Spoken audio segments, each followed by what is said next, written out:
man, do I have a lot for you guys today. Day 5, OTAs. Let's go.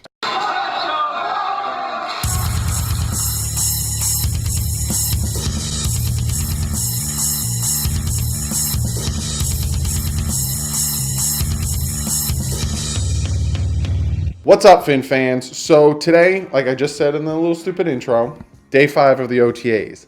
I have a whole lot for you guys today, and I'm talking like a lot.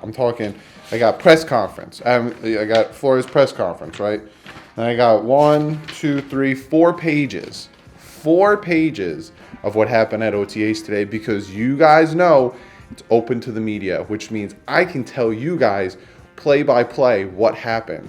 Some surprising players stepped up today. Some guys you probably haven't really heard a lot of stepped up today. So let me jump right into it. Let's talk about Brian Flores' press conference, which I'll be honest with you, I like that he does his press conferences before he does OTAs and stuff, because then, you know, he gets it out of the way, he can do his thing and then go to the office and do the other things he wants to do. So McMillan isn't practicing today. He's dealing with an injury, but he said it's nothing serious, so be out there fairly soon. Dwayne Allen, tight end, isn't practicing. He also said that there's a few guys that are sick that aren't practicing. I'll give you guys a list of the names of who aren't there before I go into play-by-plays. He said for the guard play, so they asked him, you know, what are your guards going to be doing on the offensive line? He said, we may pull, we may not. We may trap, we'll see. I really like the way Brian Flores is keeping everything tight to his chest. He mentions it a few more times in his press conference, how he's just, we'll see. You'll find out. You'll find out on Sunday. Or you won't find out. We'll see. But I really, really like that. They asked him about Nate Orchard. What does he like? What did they like about him? Why did they bring him in? He said he's an athletic player. He's got great size, great length. They have him listed at outside linebacker, which makes me really reiterate and think that those outside linebackers are probably going to be the rushers. And then the 3-4 system, that the 3 down defensive linemen are most likely going to be just 3 defensive tackles. You know, you have Wilkins, you'll have Vincent Taylor, you have Gotchow, maybe throw Spence in there, which means potentially they could add more defensive tackles. And I know McCoy came out and got cut, and, you know, a few guys don't want it to happen, but, you know, more depth, especially if it doesn't cost a lot of money, more depth. I know I said $3 million in my post, which is way too low than he would take, and I know he wants to go to a competitor, but you never know. Probably not, but you never know. But probably not, but you never know. Probably not. Then he also says that Mika Fitzpatrick, right, the Swiss Army knife of our defense, playing corner and safety, the man said that Mika Fitzpatrick will also be playing linebacker. So it really gives you some type of idea or not idea of what the hell the Dolphins defense is going to look like, which I like. I hope he's lying. I hope he's just going to stay at safety. And I hope he's lying, so that everyone that we play this season has no idea what the hell we're doing. And for all the dumbasses that are picking us to go 0-16 or 2-14 are going to be completely blown out of the water when all of a sudden they don't know what we're running and we start winning some games. I'm excited. I'm very excited. Let me get off that hide and keep going. He talks about Kenyan Drake. He's good, fast, elusive. He's got a lot of skills, which we all know. We all like Kenyan Drake. Miami Miracle. And then he says we can't push our players to the next level if they don't have competition, which is 1,000% right. How do you have these guys get better and take it to the next level if they're complacent? Oh, I'm the starter. I have nothing to worry about for someone pushing me from my job. I'm good. Competition. And honestly, that I feel like that is the one downfall to what happened to Ryan Tannehill, is that he never had competition. If he had competition, I think he'd still be a Miami Dolphin. So, but I love that phrase. I love that, what he had to say. He also says that he wants to put his best 3 to 4 players on the field, and that he wants to have the fit what we do to those particular players. That is absolute crucial. So he wants his best players on the field, and then he wants to fit what they can do. If you noticed with Matt Burke and Adam Gase, they never put or drafted players and then put them on the field and fit the scheme to them. They would always draft and get players and then have them accommodate to what they want to run. So with Matt Burke, they would take a 3-4 outside linebacker, Charles Harris. You're going to play defensive end. You're going to learn how to play defensive end in a 4-3 scheme. And if not, then it's your problem. Learn our scheme. That's not how it works. You fit to your talent. And I love the fact that he said that he wants his best players on the field, and then he's going to fit what they call and their schemes to those players. That is so smart. Like, thank God. He said Baker, the outside the linebacker, has taken a little bit of a leadership role, which is pretty cool to hear. And then he acknowledges that he likes to keep a lot of things in the house and close to the chest, which, good. I don't want anyone knowing anything. I don't want anyone, like, in the littlest bit. Because then he said you could take as many grainy iPhone videos when preseason practice is open. He goes, save the memory. He doesn't worry about teams watching the videos. He doesn't worry about teams watching other teams' videos. He's going to do his thing, and he's going to keep a lot of things close to the chest. And that's the last thing he said in his press conference, and it was a good way to end it, saying, like, you're not going to know what we're running. Even in preseason, you're not going to know what we're running. And so when we watch preseason games this year, watch it just to see how players play. Don't watch it to see what they run, because it's going to be a completely different thing come week 1 against the Baltimore Ravens. So that is Brian Flores' press conference. Now let's get into the meat of this thing. Let's get into play-by-play. Let's get into the stuff you guys want to hear. Now, again, I don't have any video to show you, because I already told you that Brian Flores loves to keep it tight to the chest. So he is not going to allow a lot of video to be out there. So it's a lot of you listening to me. I think for training camp, they do, like I said, they do put videos up. So I will be putting videos up for training camp. But for OTAs, it's just a lot of me telling you things, and hopefully it's entertaining to you guys. But the players that aren't on the field and aren't practicing, Kalen Ballage, Albert Wilson, Allen, the tight end, Tankersley, McMillan, Allen, the linebacker. Rashad Jones isn't there, but again, I don't care. And Harris, he has a wrist injury. He wasn't there. So the first that they noticed during warm-ups that Josh Rosen was practicing out throwing passes to the running back out of the backfield. Well, his very first one sailed over his head, but after that he was getting into the groove and making really nice throws. And then they goal line play. So they started off doing goal line, and Jamal Wiltz picks off Fitz with the very first play on the goal line. I'm going to be saying Jamal Wiltz's name a lot, so cornerback, be prepared for that. And then a pass break up from Armstrong, and then Fitz with a nice touchdown pass to Isaiah Ford, and then Fitz again with a nice touchdown pass to Devontae Parker, who climbed the ball to the highest point, snatched it, and then stared down the corner like he's the man, which actually, be surprised. He actually had a pretty good day today. A little spoiler there. Preston Williams with a nice back shoulder catch from Ruddick for a touchdown. Again, the offense was doing very well in the beginning of OTAs practice today. And then Xavier Howard with a slap down pass that was intended for Mike Gesicki. And then the defense did some push-ups after the goal line because they lost. So every time one of the offense or the defense didn't do well, the whole team had to do push-ups. So for that first session, the defense lost because there's a ton of touchdown passes given up. So they started doing push-ups. And then you saw the rehab players come out and start doing their own thing on the field, kind of getting warmed up and stuff. And some of those players were Albert Wilson, Raekwon McMillan, and Kalen Ballage. So Albert Wilson is there, and Albert Wilson is doing his thing. He's not too far off of being ready to get on the field. So I have said that before. We can expect him to be on the field soon. And then after they noticed that and informed me of it, Fitzpatrick throws a nice touchdown pass to Devontae Parker, who was covered by Xavier Howard.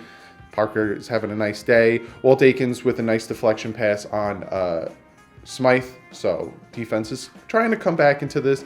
Jakeem Grant did a few drills, and Xavier Howard, wasn't pressing him. He was kind of like giving him a few yards because, of that speed. So it's good to show that they are, even after the calf injury and after the surgery, they still respect his speed, and he still has that speed. And then Baker is covering Drake, but Drake didn't turn around quick enough to get the ball from Fitz, so it kind of bounces off his shoulder. So it was nice coverage by Baker. And for Baker to be covering Drake and do as well as he is good, especially because Drake has that speed and that elusiveness. And then Smith, the safety, with a nice pass breakup on Drake, which would have been a potential touchdown pass. And then Mike Gesicki with a nice one-handed touchdown catch from Ryan Fitzpatrick being covered by Mika Fitzpatrick. It's a Fitz to Fitz situation there. And then Fitz with a nice touchdown to Durham Smythe. It was a nice back shoulder throw. Nice touchdown there. And then Fitz threads the needle and throws a touchdown pass to Kenny Stills. Offense was killing it today. Offense was absolutely killing it today because after the second session, defense started doing their push-ups because the offense was doing really, really good. Josh Rosen with a nice touchdown pass to the undrafted wide receiver Preston Williams. He's showing a lot of people why he should have been drafted, minus the off-the-field issues, and a lot of people are noticing him and remembering this guy. So again, I said he's one of the undrafted guys that I think will make the roster. And I really think that. I don't even think he'll go practice squad. I think he'll actually make the roster. And then Ruddick with a nice touchdown pass to Isaiah Ford. And Howard kicks the ball because he got super pissed, which I like to see because you would think that he signs his contract and he's just going to take it easy. No, he still wants to get better and he wants to prove that he deserves this contract and proves that he is the best corner in the NFL. And then Kenny Stills comes running over and makes sure he does his push-ups for allowing that touchdown to happen. And then Fitzpatrick with another touchdown pass to Devontae Parker. Again, he's doing really great. Gesicki, touchdown pass from Fitz. And then Ruddick throws a nice touchdown pass to Walton, the running back. Safety Wiltz breaks up a pass to Isaiah Ford, and Rosen gets picked off by Montre Hardage. Rosen had a good practice. He had some ups and downs, but all in all, he made some very good precision throws. He didn't work with the first team a lot. It was mostly Fitz who was with the first team. Rosen was with the second team. Again, we didn't see practice. We didn't see practice yesterday, and we won't see practice Thursday. So we don't know if Rosen was the starters yesterday and Rosen will be the starters Thursday, and Fitz is normally the starters on Tuesdays. We don't know, but Fitz was the starters mostly today. And then Smith, the safety, with a nice pass-up break from a pass from Ruddick. And then after that series, the offense did some push-ups because the defense actually did pretty well, except for few of the touchdowns. The defense had a nice bunch of pass breakups. And then Jamal Wiltz with a nice pass breakup on Parker, which would have been a touchdown. Again, Jamal Wiltz did really, really well today. And then I got a few touchdown passes for you guys. Rosen to Butler for a touchdown, and Smythe catches his second touchdown, and then Devontae Parker catches another touchdown on Xavier Howard. So having Howard cover Parker, especially in the end zone, is really good. And then you can see that Devontae Parker is showing that he could be a red zone threat, which you noticed that last year they kind of avoided Devontae Parker in the red zone. So it's nice that he's showing that he can be that threat in the red zone. And then Rosen with a nice touchdown pass to Kenny Stills. But then Ryan Fitzpatrick is like, all right, kid, I like that touchdown pass to Kenny Stills. My turn. And he throws a 70-yard bomb to Kenny Stills for a touchdown. I can't wait. I really can't wait for the season to start and to start seeing this team actually play and be able to see these plays with my own eyes. Because reading it sounds nice, and reading it to you guys feels nice, but I want to see it. I really want to see it. And then Chris Lamones with a pick six on Fitz, and that's how practice ends, with a nice pick six from an unnamed corner. So I'm just going to give you guys my top 3 performers from today, and then we'll get to your guys' comment of the day. Jamal Wiltz killed it today with a ton of pass breakups, was all over the field, had that interception, did really great. Devontae Parker, he had, 3 touchdowns? Like, was just killing it today. But he has to do it consistently, because if you guys remember, last year he had a bunch of good practices and then kind of got injured and disappeared. He's not a bad wide receiver, and he's not a bad player. The thing is, can he stay healthy? That's what I want to see. If he can stay healthy, he will be a fantastic wide receiver. And then Mike Gesicki had a bunch of nice catches and had a few touchdowns. So those are my top performers of today. The reason why I didn't put in Fitz and the reason I didn't put in Josh Rosen, even though they technically had some good days, throw an interception, I don't put you in the top 3. So be sure to comment below. Let me know what you guys think of what Brian Flores had to say. Let me know what you guys think of all the plays that happened in today's OTAs. Also, comment below. Let me know if you like this.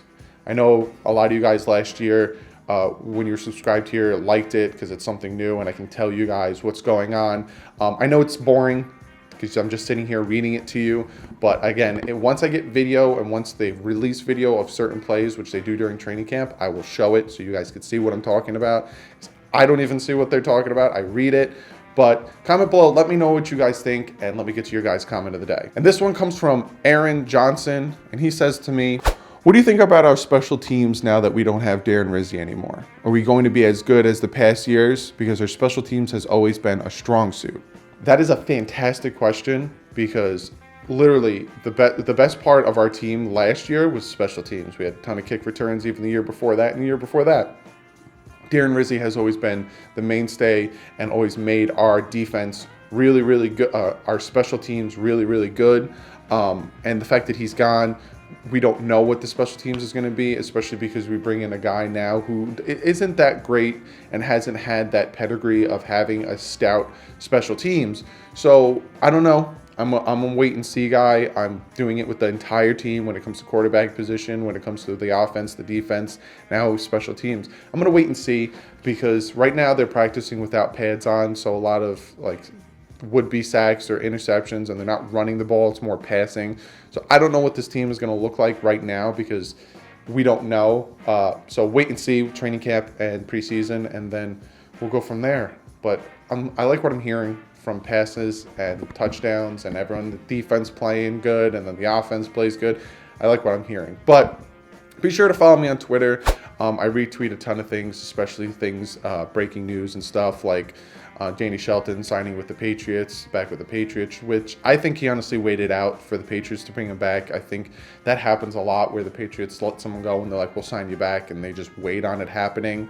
And then McCoy getting cut, kind of want them to talk to him, but again, he said he wants to be on a team that is competitive and will have a chance to win a ring. So we'll see how that pans out. Because you never know. He ain't going to the Patriots because they brought Danny Shelton in unless they offer to pay him, which I don't think they have a lot of money.